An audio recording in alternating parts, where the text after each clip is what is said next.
국회에 제출된 한국재료연구원의 내년도 주요 사업비는 202억 원. 올해 281억 원보다 28.2%인 79억 원이나 줄어들었습니다. 주요 사업비는 연구원이 자체적으로 추진하는 사업으로 대부분 연구개발 관련 비용입니다. 한국재료연구원은 반도체 소재 부품 장비 핵심 연구기관으로 지난해 130여 개 국내외 특허를 출원했습니다. 또 510개 업체에 1,137개의 기술을 이전했습니다. 하지만 내년도 주요 사업비가 대폭 삭감되면서 신규 사업은 고사하고 기존 연구과제를 유지하기도 힘들어졌습니다. 그 직접비가 떨어지면 원래 이제 하려고 했던 걸 다 차질이 있을 수밖에 없는 거죠.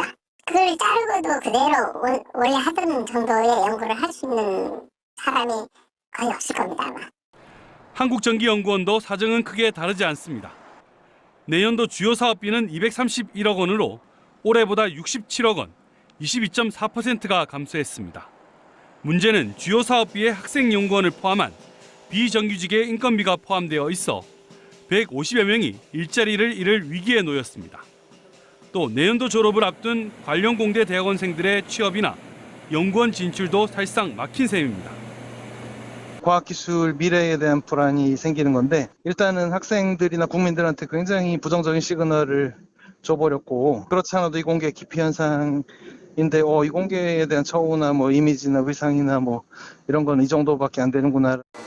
정부 출연 연구기관의 연구과제는 지역대학, 기업과 연계해 진행되기 때문에 지역 경제에도 마이너스가 될 것으로 보입니다. 줄인다고 당장 효과가 나오지는 않을 거예요. 그런데 한 5년에서 10년 사이에 이제 이 여파가 이제 나오겠죠. 현실로. 윤석열 정부가 연구개발 카르텔을 깨기 위해 예산을 줄였다고 말하고는 있지만 지난해 제출한 첫 예산에선 연구개발 예산을 4.3%나 늘렸습니다. MBC 뉴스 부정석입니다. 내년도 정부 연구개발 총액이 올해보다 16.6% 줄어든 가운데 일자리와 생계 위협에 대한 이공계 대학원생들의 우려가 커지고 있다고 합니다. 대학원생들은 1년에 평균 8개의 과제를 맡아 1인 가구 최저 생계비 수준인 월 150만 원가량의 인건비를 벌고 있는 만큼 예산 삭감으로 과제가 줄어들면 학업에 집중이 어려워진다는 겁니다. 지금도 생계비가 부족해서 과외 지도 등을 하면서 연구를 병행하는 대학원생들이 많다는데요. 정부 출연 연구기관 예산도 크게 깎일 것으로 전망돼 줄 해고설까지 퍼지고 있다고 합니다. 이에 따라 비정규직으로 연구 경험을 쌓거나 생계비 등을 버는 대학원생들과 계약직 연구원들도 발등에 불이 떨어졌다고 합니다. 지난 6월 26일 과학기술정보통신부에서 준비한 내년도 주요 R&D 예산안입니다.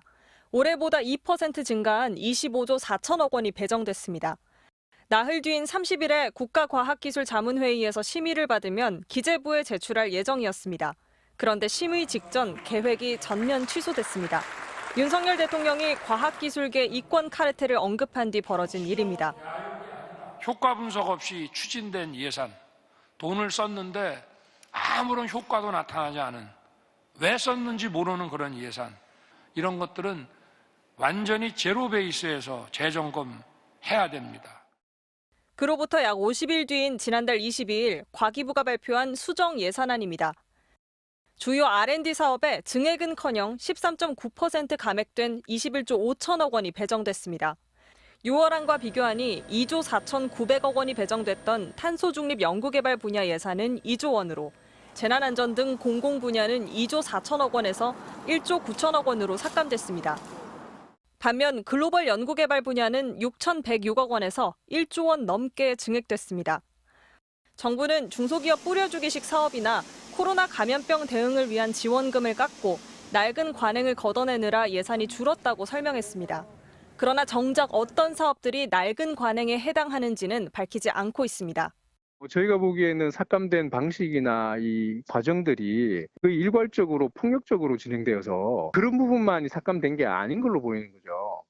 유수한 대학의 이공계 학생들, 교수들, 도대체 이렇게 졸속으로 불법으로 R&D 예산을 축소하면 도대체 우리는 어떻게 하라는 얘기냐.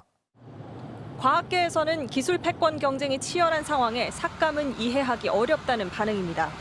또 연구개발 예산이 깎일 경우 석박사 후 졸업생들의 일자리가 줄어들거나 구조조정이 생길 수 있다며 우려하고 있습니다. MBC 뉴스 김아영입니다.